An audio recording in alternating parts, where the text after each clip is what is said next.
Welcome to freshly in home. நான் உங்கள் ஷாலினி. இன்றைக்கி ஒரு ஈவினிங் டு நைட் ரொட்டீன் தான் நம்ம பார்க்க போகிறோம் ஃபுல்லாக. நான் காலையிலேருந்தே உங்களுக்கு கவர் பண்ணலான்னு தான் நினச்சேன். பட் கொஞ்சம் ஒர்க் அதிகமாக இருந்தது, வேலை அதிகம். அதனால் என்னால் வந்து vlog எடுக்க முடியல. சாப்பிட்டதே பார்த்தீங்கன்னா 3:45 ஆகிடுச்சு. ஸோ கொஞ்சம் படுத்துருந்துட்டு இப்போது ஃப்ரெஷ்அப் ஆகிட்டு தலையை மட்டும் சீவியிருக்கேன். இப்போ வந்து அடுத்தடுத்து நைட் வரைக்கும் என்னோடய ஒர்க் எப்படி இருக்குது, ஈவினிங்லேருந்து நைட் வரைக்கும் என்னோடய ரொட்டீன் எப்படி இருக்குது அப்படிங்கிறத தான் இப்போ நம்ம பார்க்க போகிறோம்.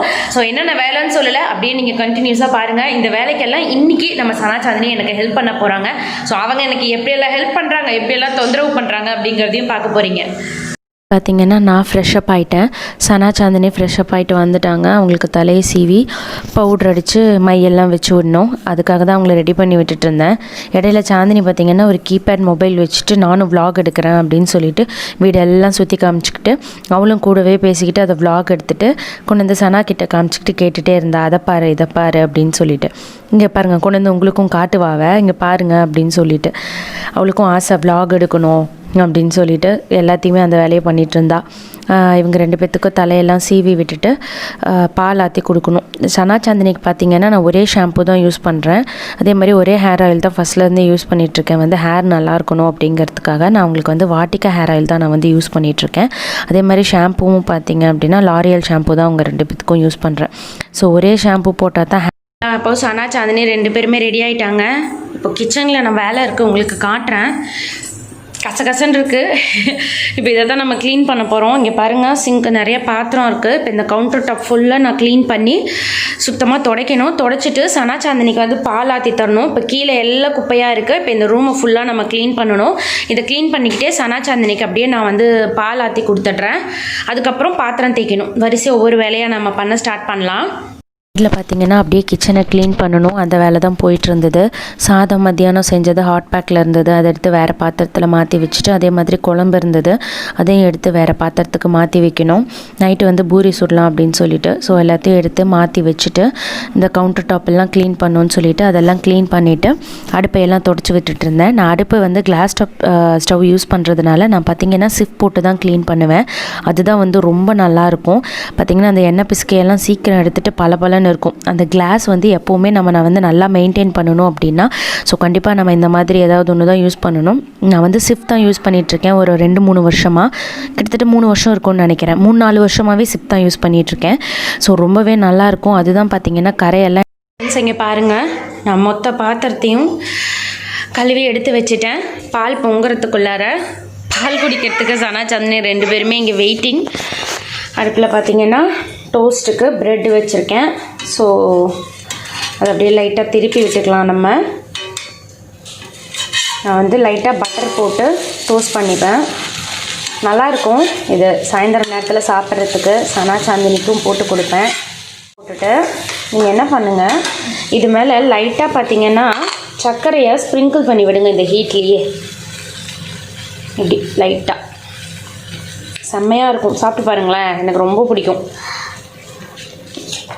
ஸோ அப்படி லைட்டாக அந்த ஹீட்லேயே ஸ்ப்ரிங்கிள் பண்ணி விட்டுட்டு அவ்வளோதான், எடுத்துடலாம். இப்போ பால் ரெடி ஆகிடுச்சு இல்லையா.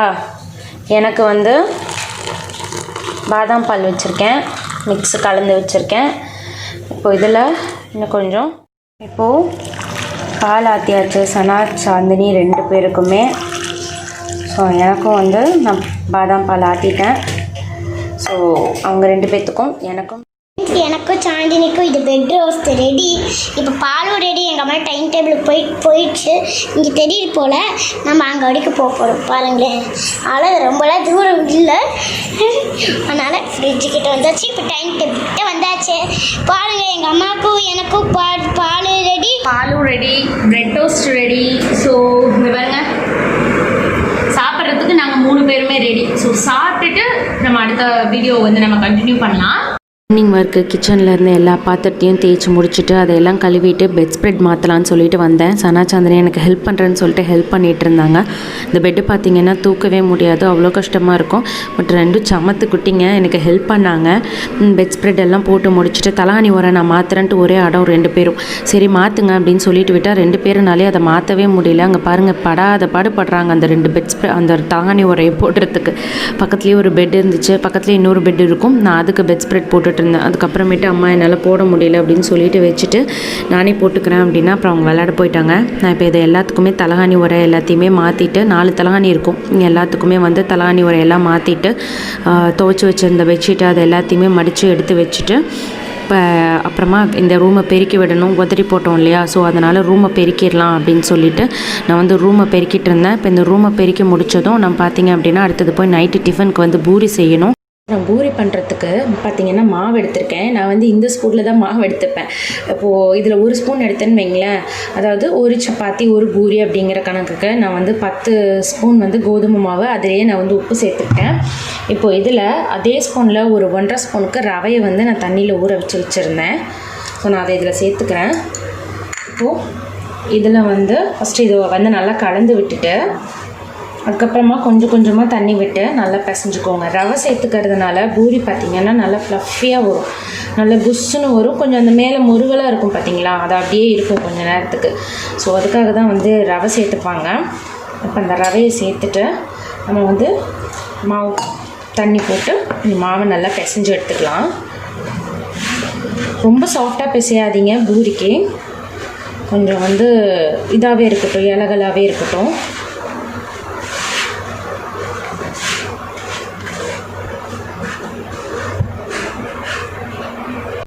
ஸோ இங்கே பாருங்கள், மாவு நல்லா பிசைஞ்சிட்டேன்.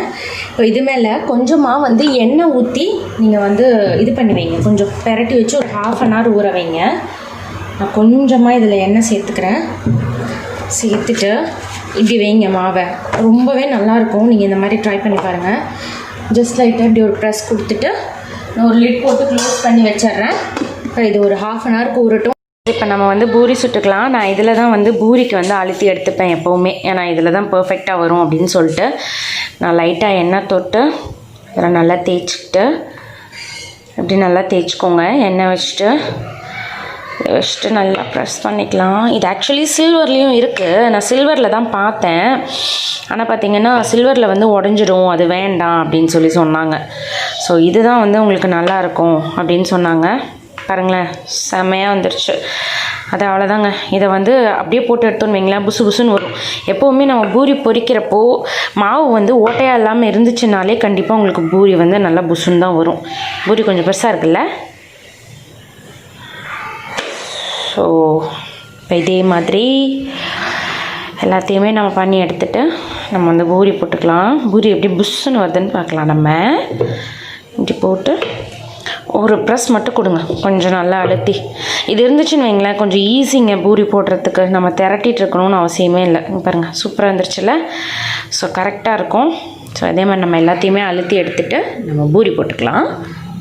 இங்கே பாருங்கள், பூரி எவ்வளோ ப்ளஃபியாக சூப்பராக புஷ்ஷுன்னு வந்திருக்கு பாருங்களேன், செம்மையாக வந்திருக்கு பூரி. நான் இன்னொன்று போட்டு காட்டுறேன் உங்களுக்கு. பண்ணுங்க, அந்த குழம்பு மதியானம் வச்சுருந்தேன்னு நான் சொல்லியிருந்தேன் இல்லையா, அது சூடாயிட்ருக்கு. ஸோ இப்படி எடுத்து அழகாக எண்ணெயில் போட்டு இப்படி லைட்டாக ஃப்ளேமை வந்து மீடியம் ஃப்ளேம்லேயே வச்சுக்கோங்க. ஒவ்வொரு பூரி போடுறதுக்கும் நீங்கள் குறைக்காதீங்க.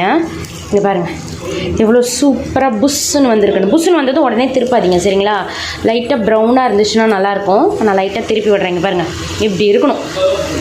சூப்பராக இருக்குல்ல. எனக்கு பூரினா ரொம்ப பிடிக்குங்க. நான் எல்லாமே எனக்கு பிடிக்கும்னு சொல்கிறேன்ல, அது என்ன பண்ணுறது, எனக்கு பிடிச்சது தான் வீட்டில் சமைப்பேன் அதிகமாக, அதனால தான் அப்படி சொல்கிறேன். ஸோ எனக்கு டிஃபன் ஐட்டம்லேயே ரொம்ப பிடிச்சது பூரி. ஸோ இங்கே பாருங்கள், பூரி எவ்வளோ சூப்பராக வந்திருக்குன்னு. ரவை போடுறதுனால இப்படி ஃப்ளஃபியாக வரும், அதே சமயம் வந்து செம்ம டேஸ்ட்டாக இருக்குங்க. ஸோ நம்மளுடைய பூரி ரெடி. அப்படியே குழம்பு காமிச்சிடுறேன். நான் காயெல்லாம் போட்டு குழம்பு வச்சுருந்தேன். இங்கே பாருங்கள், கேரட்டு, பீன்ஸு, முட்டைக்கோஸு, அப்புறம் பச்சை பட்டாணி இதெல்லாம் போட்டு வைக்கிற குழம்பு. இது சாதத்துக்கும் பூரிக்குமே ரொம்ப நல்லாயிருக்கும். ஸோ சைடில் சூடாயிட்ருக்கு.